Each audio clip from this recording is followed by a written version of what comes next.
Heyo, my fantasy people, long time no see. Sorry, I've been a little absent the last couple of weeks. Week before last, we had a funeral we had to go to. Seemed inappropriate to be filming a video there on the side. And then last week I spent digging a an 80-foot long, 5-foot deep trench so I could bury my water lines. Because Michigan, that's how deep you have to go so that it doesn't freeze. It's insane. But what I will tell you is that it was a perfect metaphor for my fantasy team. And I'll tell you why. Because I would dig 15, 20 feet, of this trench. And have it at my 5 foot, or deeper level, right? And I'm only 5'8", so the dirt's piled up on the sides. I'm actually, underneath it all, right? And, I would turn and look back at my work. And as I'm looking at, this trench that I've dug, this 20 feet of 5-foot deep trench, I would then watch it just cave in because it's all sand. That's what my team is this year. My team is sand.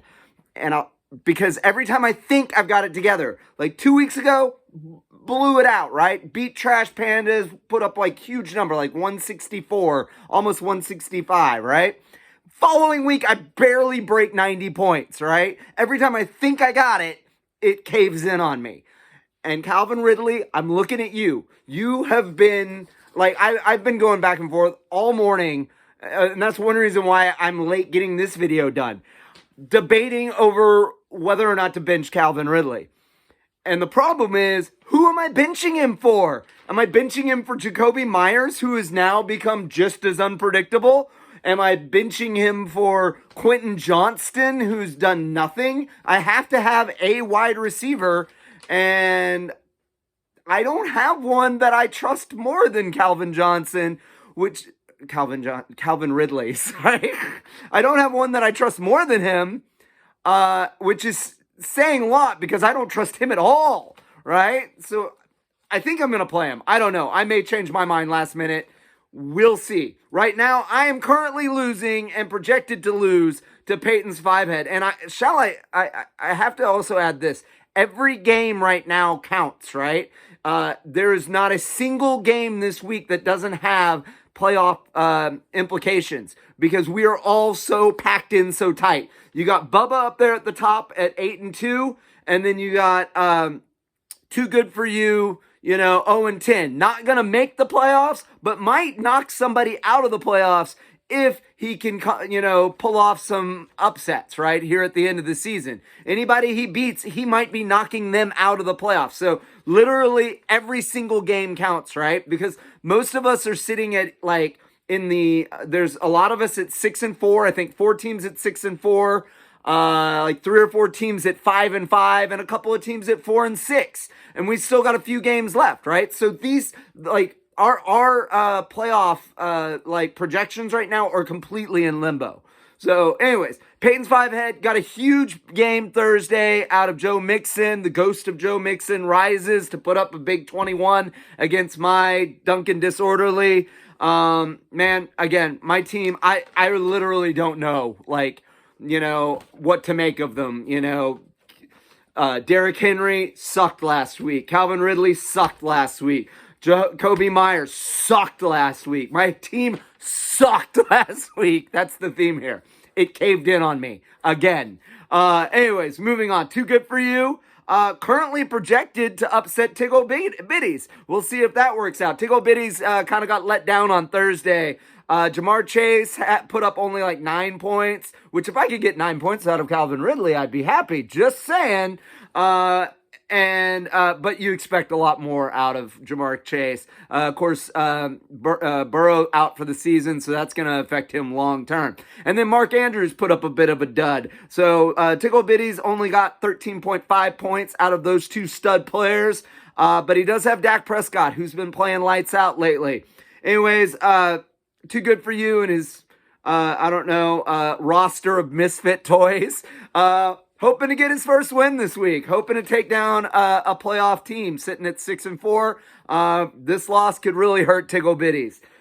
Slummy taking on my sister, Texas Chainsaw. Slummy sitting at 6-4. Finally got a win last week, but man, he lost 4 in a row after going 5-0. He is going against my sister, who is sitting at 4-6. Slummy's got, he got 26 points out of Thursday night, between most of that coming from Gus Edwards, with like 5.2 points from Tyler Boyd. Meanwhile, my sister didn't have anybody playing. They are a 50-50 pick'em game right now. She is hoping for big games out of CMC, big game out of Herbert. She's got Amari Cooper in there. Who knows how good he's going to be without Deshaun Watson. That's a risky move there, sis. Let's see. Crawdad, sitting at 5-5, taking on Jive Turkeys. She is projected to lose because she had a really bad Thursday. Justice Hill did virtually nothing. And her kicker put up like 9 points. So she's sitting at 10.7, taking on Jive Turkeys, who is a 65% winner. Man, I've been talking about Jive Turkeys all season. Now he's got a quarterback. Now he's got Tyler Murray running around like he didn't, bust his leg last year. Still not getting a whole lot of production out of Tony Pollard, but he doesn't need to when his receivers are Amon St. Brown and Keenan Allen, right? Like when you got those two guys giving you, 50, 60 points just between the two of them, you can get by with, some crappy running back play. Moving on.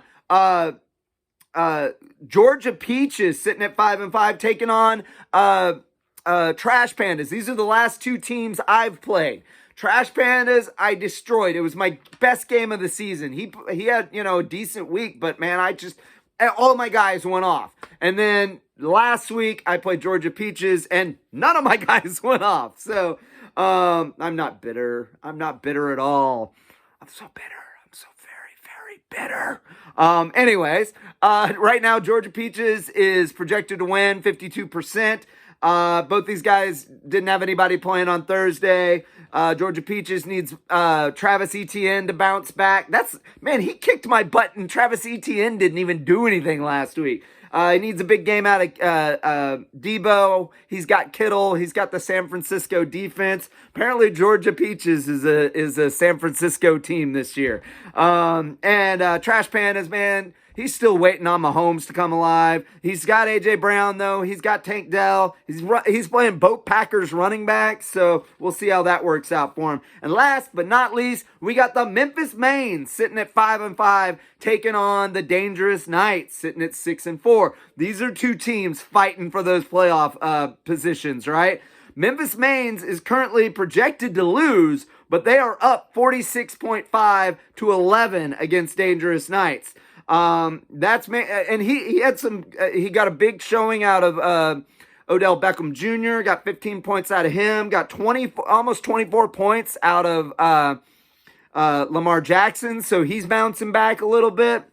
But Dangerous Knights, man, he's got those two Detroit Lions running backs who have both just exploded the last few weeks. His team is coming alive at the right time. He's also got C.J. Stroud at quarterback, and he's got T.J. Hawkinson, arguably the best. He is giving Kelsey a run for his money at tight end. So those are our matchups. Hopefully my team will not disappoint me, and I can actually squeak out a win against you, Peyton's Five Heads. E.T., I'm coming for you. I'm coming for you. Let me see your wall face. Ah!